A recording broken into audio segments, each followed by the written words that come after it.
What's up, everybody? It is January 25th, 2026, and this afternoon we're going to be diving into the upcoming weather patterns to see what the weather has in store for us. Now, sorry this video is a little late. It's around 5 p.m. at the time of recording this. If you still hear some noise in the background, like I explained this morning, my dad was watching the Bronco game. Not anymore because I know it's terrible. The Broncos, they lost. The Broncos lost to the Patriots. And right now he's watching the Seahawks versus the LA Rams. They are playing in Seattle, right here. Anyways, let's dive right into the 2-meter temperature anomaly in Fahrenheit. You can see right now, just like it was for the Denver Bronco game, it was very cold. And it was also very cold down in Texas. This is a very cold shot of air, even as far south as into Mexico. There is Arctic, and I mean Arctic air. While there's still some Arctic air in the east. As we scroll on, we can see this kind of lingers. Doesn't get any warmer, although it does get a little warmer as we go into the 27th, while the west is starting to get filled with some warmer, mild Pacific air. This Arctic air does fluctuate, intense, and decrease in the eastern United States, and then eventually decides I'm going to give the south a shot as we reach the end of our run here. You can see right here, you can see as we move on, we can see it kind of starts to go down even into Florida, which is absolutely nutty. It takes a strong Arctic blast. Like here, this, you might think this is just Florida. No, Florida goes up, and then even right here is Florida. See? Just saying. Looking at our 2-meter temperature in Fahrenheit, we can see, speaking of cold, it was very cold in Colorado where the game took place. It was like 9 to 19 degrees Fahrenheit, which is very cold. While Florida is going to be having warmer air. It's around 90, 85 degrees there, so it's very comfy down in Florida. As we scroll on, we could see this cold air fluctuate through the Rockies, and we can also see some colder air up in the great state of Maine, and overall all of Canada pretty much. So this is going to be a cold shot, as we saw on the 2-meter and not on the anomaly. Now, as we scroll on here, this is what has me kind of worried. If we go here, let me find it. It's just about here. Right here, you can see here in Alberta, we could see very cold air. You could see that's starting to get into the white, so that's like 30 degrees below zero. So please get ready for this. If you make sure you have a backup heating source, it's going to be gnarly. It's going to be very cold. You can get frostbite in as short of 5 to 10 minutes if you're not careful. Looking at our 7-day precipitation total in inches, and yes, to answer your question, 168 hours is 7 days. And as we just right now, there's tons of precipitation for the mountains out in the Pacific Northwest, especially in the Olympics and parts of Vancouver Island. While there's most of the heavy precipitation anywhere else in the United States other than the Pacific Northwest and probably Alaska, a lot of it, you could see there's some good precipitation, just missing the eastern United States. But as we max this out here, it kind of starts to dissipate and fluctuate and then builds back up again. But yeah, it's nothing too crazy. I would say if you're in the Pacific Northwest, just get ready. There might be a few inches of rain, but I don't think it's the biggest deal in the world.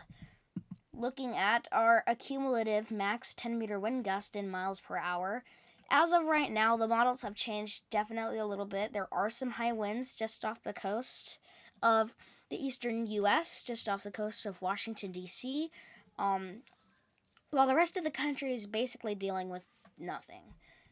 Let's max this out here. You can see there's definitely some more wind.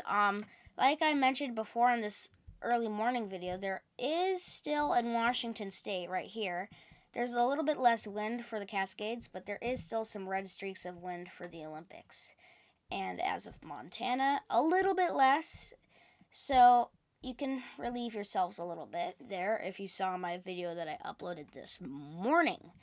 While a lot of high wind, yes, it did show 100-mile-an-hour gusts this morning, has turned to maybe 80 mile an hour at the most.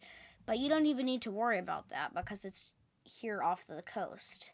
It maybe will smallly affect Rhode Island, only 50 to 60 miles an hour at best. Looking at our 500 millibar height dam in Anomaly M, like I have said in my past few videos, we are finally getting rid of this ridge of high pressure in the west. And we're starting to have a trough starting to move in here. Finally, it's about time. You can see we have a trough in the center of the country, just west of the Rocky Mountains, is where it's really in the Great Plains, upper Midwest and Great Plains area that it's going to be the most intense. We have a very powerful trough, and this is probably the most powerful one. You can see maybe, yeah, that's a crazy. This is really powerful. So this could potentially bring some very cold air and stormy conditions into Maine, which would equal snow, giving the cold temps. This is not the extended model, so without further ado, let's just scroll on. We can see we have our giant trough intensify and is headed towards, I believe, Russia. Well, we have this trough here is trying to take a swing at the west coast, but it does. Hey, I'm not gonna brag. I'm not gonna be like, nah, it doesn't. But it's not very powerful. While we do have some troughing going on out east here, especially in the great northeastern states. Mainly, it's very mild ridging. And then as we reach the end of our run, this is the end of our run, this trough here might be taking a swing at the Pacific Northwest and Western Canada here. So we'll keep our eyes on that. Now, what does all of this mean for snow? Well, we have our 32-day snow 10-to-1 ratio in inches. This is the extended model. We've got tons of snow. This is the shorter range one. This is on February 26th. You can see tons of snow for the northeastern United States and those Great Lake regions. We can have those snow machines turned on, and by snow machines I mean lake effect snow.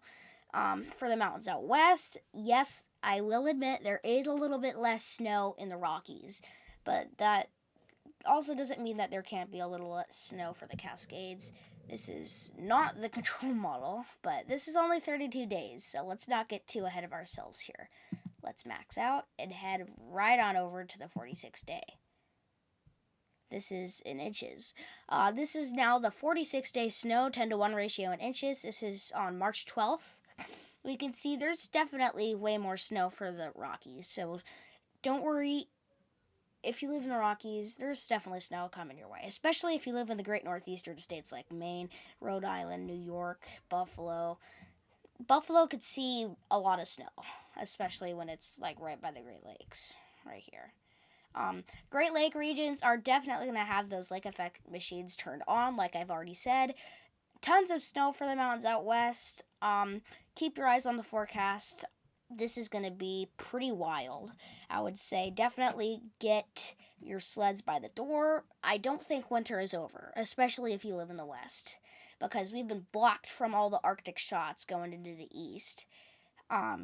So don't worry, this ridge is finally starting to give us some time to accept the cold a little more, and we need that for our snow. And as we can see on our models, that's going to happen. So just, winter is not over. I can assure you that. Looking at our control model, don't worry, this is only the 32-day, and I'm not even maxed out. This is on February 26th. Yeah, there is not much snow at all, unless you're in the east, or high elevation Mount Baker area. But as we max this out, yes, there is more. There is more, and this is better than the past runs. We just got a new run, actually, so this is going to be cool. Let's hope.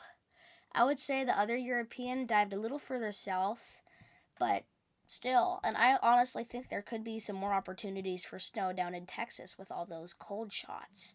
So if you live in Texas, I would say there could be up to 3 inches for sure. Great Northeastern states, absolutely. Great Lake regions, absolutely, especially with these lake effect snow machines. The mountains out west, absolutely, there is going to be snow. So get ready for this. Get your snow blowers ready, gassed up, and ready to go. If you prefer using a snow shovel, start. I don't want to say like getting jacked, but like start. Well, get ready because you're going to be scooping a lot of snow.